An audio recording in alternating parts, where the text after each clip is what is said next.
Na verdade, esse tema vem comigo e discutindo desde 2007, quando começamos aqui no Brasil a falar um pouquinho sobre o assunto, e o momento histórico que me deixa mais intrigado com o assunto foi quando eu terminei de ler um trabalho brilhante do colega, amigo, irmão do nosso amigo Dr. Roberto, que escreveu um trabalho chamado Medidas Substitutivas da Prisão Cautelar, que fala justamente dessa preocupação da substituição das penas e deixa de falar do monitoramento eletrônico. Aquilo de fato me deixou um pouco instigado.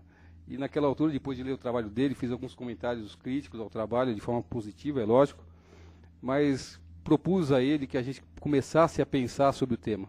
E não é por outro motivo que ele é membro da nossa comissão.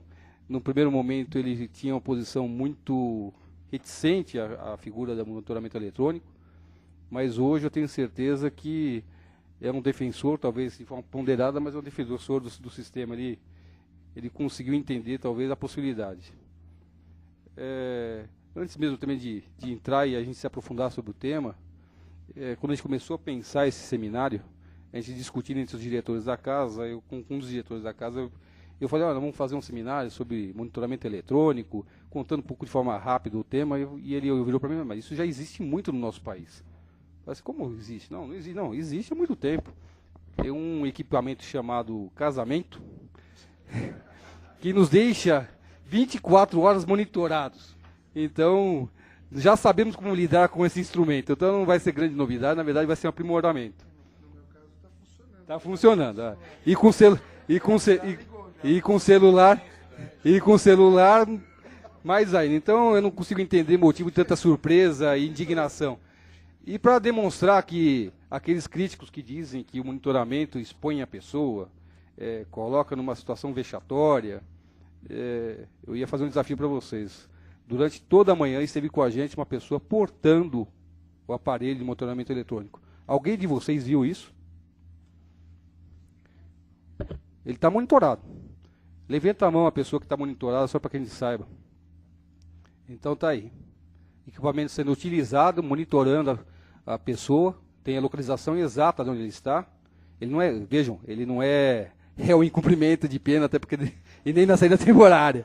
Ele, na verdade, é uma pessoa que a gente conversou e que tem a tecnologia em mãos. Ele trouxe, inclusive, para a gente mostrar, para as pessoas terem um pouco de contato com o tema, mas a gente fez essa brincadeira. Olha, vem portando, vai utilizar, as pessoas vai circular e duvido que vejam. E foi isso que aconteceu. Tá vendo? Mais um aí, vítima do grande sistema casamento. Mas isso é uma brincadeira só. As mulheres me levam isso com brincadeira, porque eu sei que essa brincadeira as mulheres olham pra gente com cara feia. Então tá aí o equipamento. O nosso amigo estava com ela desde de cedo, ninguém percebeu, ele não foi exposto de forma vexatória. Tá aí o equipamento funcionando e identificando a localização. O sistema judiciário sempre foi reticente e resistente às mudanças tecnológicas. Eu não sou tão velho, eu tenho 20 anos de advocacia, mas eu me lembro com clareza, e no meu período de estágio, eu fiz à frente de uma máquina de escrever ainda. E eu peguei o período justamente de transição, época dos computadores. E por incrível que pareça, eu não sei se o Dr. Roberto ou você se lembra dessa discussão, o Tribunal de Justiça emitiu uma portaria onde proibia a utilização de peças impressas pela via eletrônica. Eu não sei por que motivo e qual fundamento, não se aceitava aquela tecnologia que para eles era um absurdo. Então, vejam, é assim que, infelizmente, o nosso judiciário se comporta, às vezes, para a tecnologia. E a mesma discussão surgiu quando apareceu a videoconferência. É lógico, a videoconferência teve um problema técnico com relação à criação da norma dentro da esfera estadual, que da mesma forma que fizeram com o monitoramento eletrônico em alguns estados, inclusive o estado de São Paulo. Os estados não têm menor competência, isso é competência exclusiva da União para legislar. O artigo 22, inciso 1º da Constituição, parece muito claro. Não existe menor hipótese. Então, as leis estaduais que surgiram antes dessa nova lei, a 12.258, a gente entende de forma clara e objetiva, são inconstitucionais. Esse Estado não tem legitimidade para legislar sobre a matéria. Ele pode regulamentar, agora legislar jamais. Nesse caminho, e é lógico que quando o monitoramento surge como legislação federal, é lógico que no primeiro momento surgem os críticos de plantão de forma imediata atacando o monitoramento, dizendo que vamos colocar coleira nas pessoas, vamos criar um estigma para o preso que já tem esse estigma de ser preso. Essa verdade, na verdade, vai aos poucos sendo desmistificada. Até pela necessidade de discussão. O meu sócio e membro da comissão, ele tem feito um trabalho muito interessante junto aos juízes e promotores. Em cada audiência que vai no contato deles, pergunta: o que você acha do monitoramento? A posição, infelizmente, ainda é de absoluto descrédito. Mas é porque não estão discutindo o tema, e que não deixa muito preocupado. Por quê? Porque são aqueles que irão aplicar e, na verdade, determinar a utilização. Então, eles precisam entender a importância e a grandeza desse sistema num país que tem quase 500 mil presos, que nós, infelizmente, não olhamos com atenção a questão penitenciária. Na verdade, nós queremos que as muralhas já sejam cada dia mais altas, para a gente não enxergar aqueles presos lá de lado da muralha, que eles jamais saiam de lá realmente. Então, a sociedade ela finge algumas coisas, e uma delas é essa questão. Pelo lado político, também tem a questão de que essa questão não traz voto para ninguém. Então, esse é outro também grande desafio. Mas a verdade é uma só. E a médio e longo prazo, se queremos de fato pensar na segurança com firmeza e seriedade, a questão penitenciária do país tem que ser pensada com seriedade. Quando você vê, e aí a gente tem que ser claro e objetivo, não ficar fingindo, como eu já ouvi algumas autoridades dizendo que facção criminosa não existe dentro dos presídios. Eu já ouvi isso de algumas autoridades. E sabemos muito bem, quem milita nessa área sabe o que é isso. O preso, quando chega no presídio, ele precisa escolher o time que ele vai. Não, doutor, aqui eu não faço parte de nenhuma. Não, meu filho, você não está entendendo. Aqui dentro, na que você entra, você precisa escolher. Se você escolher o time errado, você morre. É o Estado que não consegue chegar ali. São presídios controlados efetivamente por facções. Na verdade, uma escola, um controle absoluto dentro e fora do presídio. E às vezes a gente parece que finge, despreza e faz de conta que isso não existe. E do lado de cá a gente vai também se cercando mais, levantando muralhas, criando o nosso sistema de monitoramento eletrônico. A gente fica chateado que faça para os presos, mas a gente está fazendo para a gente. Eu acho que grande parte das residências hoje já tem o sistema de monitoramento eletrônico. Se abrir a porta na hora errada, toca a sirene. Então, esse assunto precisa ser tratado efetivamente com muita atenção e carinho, e a sociedade precisa entender essa discussão. Por isso, da necessidade de a gente estar discutindo isso, e aqueles que hoje estão aqui poderem levar essa mensagem para que aumente esse debate, a importância dessa nova ferramenta. Temos o sistema penitenciário nosso parecido com o sistema medieval. Quem acredita em recuperação do ser humano jamais encontrará e achar compatibilidade com esse sistema penitenciário e reabilitação. Isso não ocorrerá, só por sonho, ou na exceção, como o Alexandre de Moraes bem frisou. Então, tudo isso para dizer o quê? Nós aqui na OAB, e eu pessoalmente, estou convencido que o monitoramento é uma das soluções possíveis e viáveis no médio prazo para melhoria de todo o sistema. Somos críticos, é verdade, da lei como ela foi feita. Porque em todos os países onde ela foi criada, e aí é o grande paradigma do Brasil, sempre trabalhando com a imprensa e a política, o monitoramento chegou para tentar desafogar o sistema penitenciário e diminuir o custo do preso. E aqui, infelizmente, a coisa se deu de forma contrária. Nós estamos colocando monitoramento em pessoas que já têm direito à liberdade e não diminuindo o custo, aumentando o custo daquele preso, porque ele continua dentro do sistema e quando ele vai para a saída temporária, ele vai passar a fazer uso da tornozeleira. Então, criamos um modelo maluco, é verdade. Alguns me disseram, talvez seja para tentar experimentar o sistema e entender, mas bom, se fosse para experimentar era fácil resolver esse problema. Outros países onde o sistema foi criado, e o doutor Nuno até mesmo frisou, criou-se um período de adaptação e experiência, e não um períodozinho curto de meses, não, 3 anos, para se entender a tecnologia, criar estrutura, envolver pessoas. Aqui a gente brinca de fazer coisa séria, e depois a coisa sai pela via torta, né, porque não vai funcionar como deveria, é lógico que não vai, e as críticas acabam sendo imensas. E a população não compreende a necessidade e a importância desse sistema. Eu provei para vocês, aqui hoje, uma pessoa monitorada na frente de todos vocês, transitou entre vocês e ninguém identificou essa pessoa. Então, existem uns paradigmas para ser quebrados. E só isso só vai ser feito com uma discussão a sério sobre o tema. Nessa questão tecnológica, a gente precisa entender o que o sistema e o monitoramento consegue fazer efetivamente e o que a gente gostaria que ele fizesse. É esse paradigma que precisa ser resolvido de forma inteligente. Numa condição inteligente e bem colocada, o Estado deveria ter trabalhado, e é uma pena que o representante da Secretaria da Administração Penitenciária não esteja hoje aqui. Nós convidamos o doutor Lorival Gomes para vir ao debate, e na falta dele, como ele disse que não poderia, já tinha um compromisso assumido, indicasse alguém da Secretaria, porque ele tem vivido o dia a dia dessa realidade no Estado de São Paulo, que viesse para colocar essa questão, porque o que acontece? Essa gestão de informação obriga necessariamente o envolvimento de todas as partes. Quando eu falo todas as partes, são todos mesmo. Os agentes do Poder Judiciário, juízes, promotores, advogados, para que compreendam a seriedade e a necessidade de trabalhar seriamente com o modelo, a sociedade entender a importância que isso representa, a possibilidade de recuperação efetivamente do ser humano, e a mídia, que é o quarto poder. A mídia precisaria ser sentada numa mesa, convocando os melhores agentes da mídia nacional, para explicar como isso funciona, porque eles também saem para o ataque sem sequer compreender como ele iria funcionar. Então, isso foi feito em outros países. Não estou falando aqui contando algo que a gente deveria fazer, porque acho que é assim, não. Em todos os países onde o monitoramento foi implantado, e não são poucos hoje no mundo, o monitoramento começou dessa forma. Pés no chão. Primeiro, trazendo para discussão, fazer um período experimental, discutimos a tecnologia. Quando se fala em tecnologia, então, aí surge mais um problema.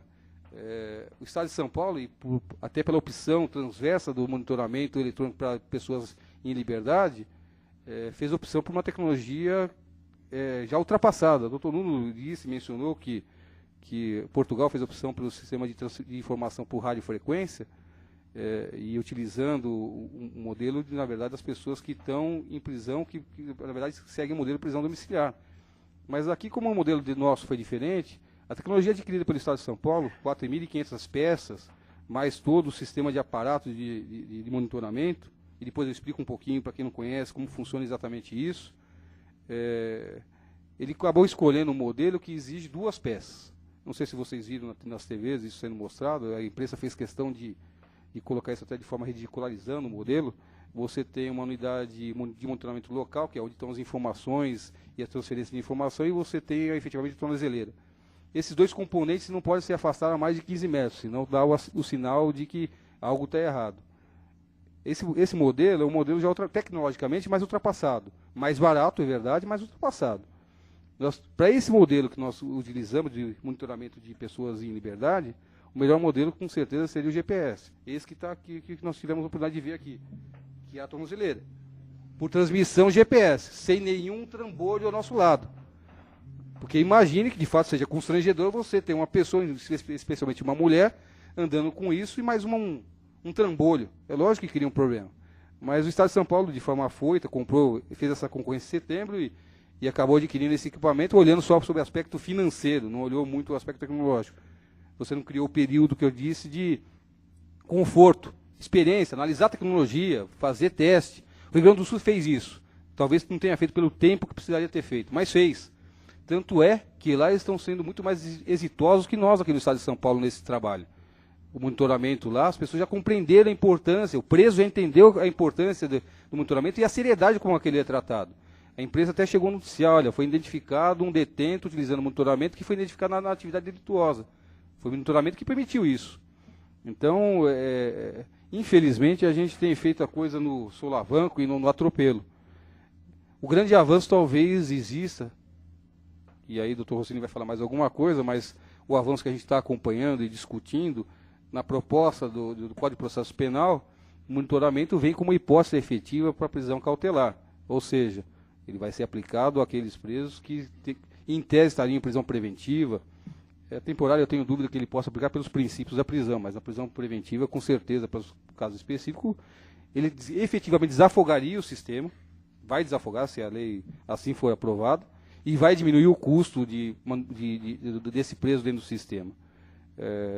A gente faz votos para que isso não fique lá por mais 10, 15, 20 anos, como algumas leis ainda ficam no Congresso para ser votadas, porque não é só o monitoramento que está sendo discutido ali, a gente tem diversos temas no Código de Processo Penal em discussão, o projeto 156, inclusive dos quais alguns nós aqui na OAB somos críticos, árduos, tentaram inclusive tirar a figura do habeas corpus da nossa mão, tirar a importância dele, diminuir o tamanho, o espectro dele, mas parece que isso ficou resguardado no projeto. Já estou invadindo um pouco o âmbito do Dr. Roberto D'Amato, mas essas coisas nos preocupam enquanto dirigente da nossa casa. Mas a verdade é que talvez a sociedade precisasse cobrar mais isso, para que a coisa efetivamente ande por lá. Porque se a gente acredita no monitoramento como solução e melhoria de todo o sistema penitenciário, ali está esculpido algo que pode acontecer e melhorar todo esse modelo.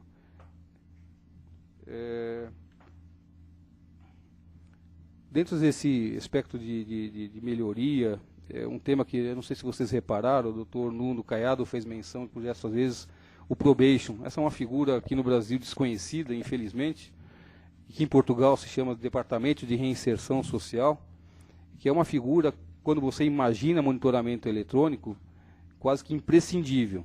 A Secretaria de Administração Penitenciária não tem a menor condição de administrar de forma conveniente um modelo desse. O que vem a ser o probation, o Departamento de Reinserção Social? Aquilo que o Dr. Nuno disse, o acompanhamento efetivo daqueles presos que saem nessa condição. Na verdade, ele faz inclusive um trabalho de ajuda ao juiz, ele faz uma análise da pessoa que efetivamente tem condições de ser monitorado. Depois, enquanto ele está na utilização, ele faz o acompanhamento efetivo. A gente não tem essa figura de forma clara, a gente tem visto algumas pessoas veem essa situação, ainda de forma incipiente em alguns filmes, aquela figura do agente de condicional, que é o agente do probation, nos Estados Unidos, os filmes americanos por vezes mostram essa figura, mas aqui de forma séria e concreta, vou propor à comissão e a um grupo que a gente tem aqui dentro da OAB, para que a gente possa defender a bandeira de criação dessa Secretaria Especial de Reinserção Social. Se queremos tratar de forma séria e condigna a questão de, não só monitoramento, mas a questão da reinserção social do preso na sociedade, e se acreditamos que a pena, na verdade, tem caráter de ensinamento para aquele que cometeu um erro em determinada fase da vida, mas que ele se reintegra à sociedade e esteja de novo como cidadão nela, precisamos pensar nesses modelos. Essa é o que eu imagino como possibilidade de solução. Agora, deixando o lado crítico da nossa lei de 2258, uma coisa que me chama a atenção e que talvez seja algo que deva ser aproveitado de forma positiva sobre esse tema, é que a lei ela condicionou a duas possibilidades de monitoramento eletrônico. As pessoas que saem em liberdade no regime do semiaberto e para o cumprimento da pena da prisão domiciliar. Eu tenho 20 anos de advogado, eu não sei se o Roberto já viu isso, mas sinceramente eu nunca vi, em casos meus, um juiz que condene na sua sentença a prisão domiciliar. Nós temos um caso emblemático de prisão domiciliar, que inclusive custa para a União 4 agentes em regime de revezamento, que é o nosso famoso Lalau, mas efetivamente a prisão domiciliar, até porque não tem efetividade, os juízes nem pensam nessa modalidade. Talvez, com o monitoramento, se a gente for inteligente e souber utilizar isso de forma adequada, a prisão domiciliar passa a ter efetividade, passa a ser utilizada, porque você tem, de forma séria e conduzido esse sistema de forma correta, você passa a ter condições de fazer o controle efetivo daquele preso, naquela condição de preso nesse regime. Então, tirando os aspectos constitucionais, eu também não tenho dúvida da funcionalidade, o doutor Alexandre bem colocou essa questão, a crítica que a gente coloca é com relação a esse ponto, mas já que esse é o modelo proposto ainda de forma legal para nós, que pelo menos a gente tire proveito disso. Que os juízes consigam entender que agora é possível, através da prisão domiciliar, fazer cumprir e dar efetividade a essa decisão. O monitoramento dá a condição de que isso ocorra com clareza. Outro aspecto que eu também gostaria de comentar e que a gente na leitura e ver como as coisas vão acontecendo, a lei que criou o monitoramento, ela estabeleceu no seu artigo 3º que o Poder Executivo regulamentará a aplicação do monitoramento em todo o país, colocando isso dentro da esfera federal. Infelizmente isso não aconteceu, que é horrível, porque você não cria um padrão único de aplicação do sistema para todos os estados. E ao deixar de regulamentação o tema, a coisa surgiu na forma de portaria de juízes corregedores de presídio. Aqui em São Paulo, a regulamentação mínima que saiu sobre o tema foi o corregedor da primeira vara de execuções penais aqui de São Paulo tentando resolver a questão, para que não pudesse ser aplicado já no Natal e no Ano Novo. E agora, recentemente, o juiz corregedor de Guarulhos, ele imprime uma portaria número 1, 2011, onde ele, de fato, regulamenta, então substituindo o Poder Executivo, está sendo omisso, ele deveria estar regulamentando e não regulamentou, regulamentando a utilização do monitoramento para aqueles que teriam direito à utilização desse equipamento, e, para nossa surpresa, e aí que era uma discussão que a gente tratava sobre o assunto, porque, é lógico, o preso que não desejar ser monitorado, não quiser fazer uso, você não tem como obrigá-lo, por questões de ordem constitucional, e a lei assim também tratou, ele pode se recusar, ele não está obrigado à utilização. E a discussão que surgiu é, ok, já estamos no regime da saída temporária, ele já saía sem monitoramento antes, se ele se recusar ao monitoramento, ele vai sair ou não vai sair? Eu particularmente entendendo que, até porque não existe equipamento suficiente para todos os presos na saída temporária, no estado de São Paulo, só na saída do final de ano saíram 23 mil, quase 24 mil detentos. Se aplicou equipamento em 3.900. Só que a portaria do juiz aqui da primeira vara de Guarulhos diz o seguinte: se não concordar, não sai. Então está aqui. Então o Poder Executivo se omite na regulamentação, o Judiciário supre essa falta de regulamentação e surge essa discussão. Eu acho que isso com certeza vai ser tema de debate e alguns advogados vão se debater sobre o tema. Mas está colocado e tem valor de regulamentação. E dentro desse universo, que eu me propus a falar efetivamente, eu gostaria de falar que eu não tenho dúvida nenhuma das vantagens do monitoramento eletrônico. Talvez as pessoas não compreendam a vantagem no curto prazo, mas no médio e longo prazo a gente não tem dúvida. De forma imediata, se fosse pensado no monitoramento eletrônico como substituição às prisões cautelares, ele, sem dúvida, ele desafogaria o sistema penitenciário. Nós estamos falando hoje, o Roberto me corrigiu, inclusive, que eu tinha outro número, 43% dos presos dentro do sistema penitenciário brasileiro são no regime de prisão provisória. Então, em tese, parte desse contingente poderia sair do sistema e cumprir esse período não de pena, mas não deixa de ser uma pena, mas estariam fora do sistema, que na verdade estariam fora da escola da criminalidade. Aquele que às vezes é preso preventivamente em um crime de menor potencial, ao se ter como tomar contato com a estrutura do sistema penitenciário, ele passa a fazer escola. Então ali ele faz escola, faz faculdade, faz um mestrado, doutorado no crime. Essa é uma realidade. A questão do custo, isso aí é uma realidade. O custo de um preso hoje no estado de São Paulo circunda da ordem de R$ 1.300 a R$ 1.800. E um preso na condição de monitorado, ele tem o custo de aquisição do equipamento, é verdade. Então, estimado de R$ 700 por preso monitorado, mas o custo mensal dele cai para R$ 40. Esse é o número que ele custaria para a nossa sociedade. Então, você também diminuiria o custo do controle desse detento. A questão da ressocialização do preso é um tema importantíssimo, porque ele, em contato com a sociedade, sabendo que está sendo fiscalizado e vigiado, ele aumenta a chance de conseguir se reinserir à sociedade. A família aí tem papel importantíssimo, estudos, e não existem muitos estudos, é verdade, sobre esse tema. O doutor Alexandre comentou, um professor que eu conheci da PUC do Rio de Janeiro, que está tentando organizar um estudo sistematizado, para não ser empírico, dos resultados do monitoramento. Isso é muito importante para a gente ter essa sensibilidade, mas efetivamente, estudo de forma sistematizada, nós temos só 2.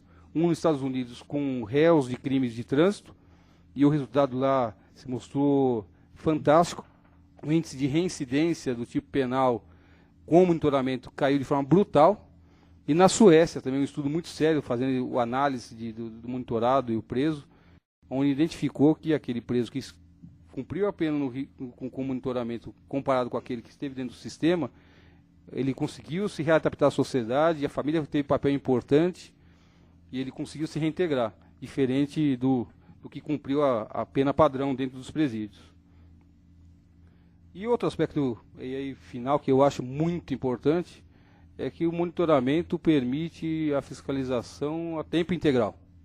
Ainda que a gente imagine o modelo como está colocado na nossa legislação, dos presos no semiaberto, na saída temporária, o sistema permite que você saiba exatamente onde a pessoa andou a cada minuto. É só pedir para que a central nos informe, ela vai dizer, ó, esteve ou não esteve em tal local, transitou ou não transitou em tal local, estava no horário que deveria estar recolhido, coisa que acho que nem com um exército é possível ser feito. Então, você tem uma ferramenta aí tecnológica de capacidade fantástica. E os desafios que nós temos pela frente.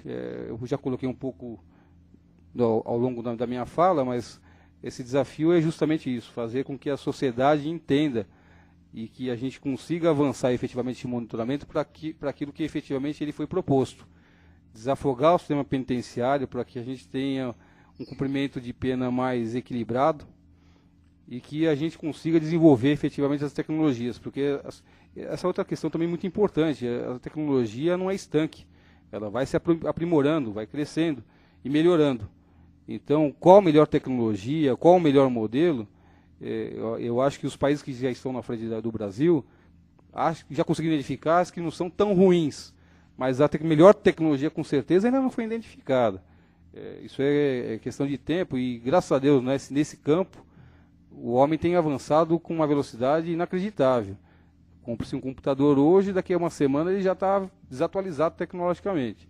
Então a gente precisa apostar muito nessa capacidade e a capacidade da sociedade, os agentes do poder, do que transitam junto ao judiciário, entender da importância desse novo modelo. Para que a questão do sistema penitenciário, o cumprimento de pena, seja algo efetivamente resolvido. Ou a gente continua, a gente também tem a opção, ou continua fingindo que o problema está resolvido, levantamos um pouquinho mais as muralhas dos presídios, fingimos que os presos que estão lá não estão lá e que as facções criminosas não existem. Então essa é uma das opções que a gente precisa fazer do curto para o longo prazo. Se acreditamos em melhores, em crescimento, essa é uma realidade. Então fica aí a minha colocação, eu agradeço a paciência depois de um almoço de ouvir um discurso desse e muito obrigado.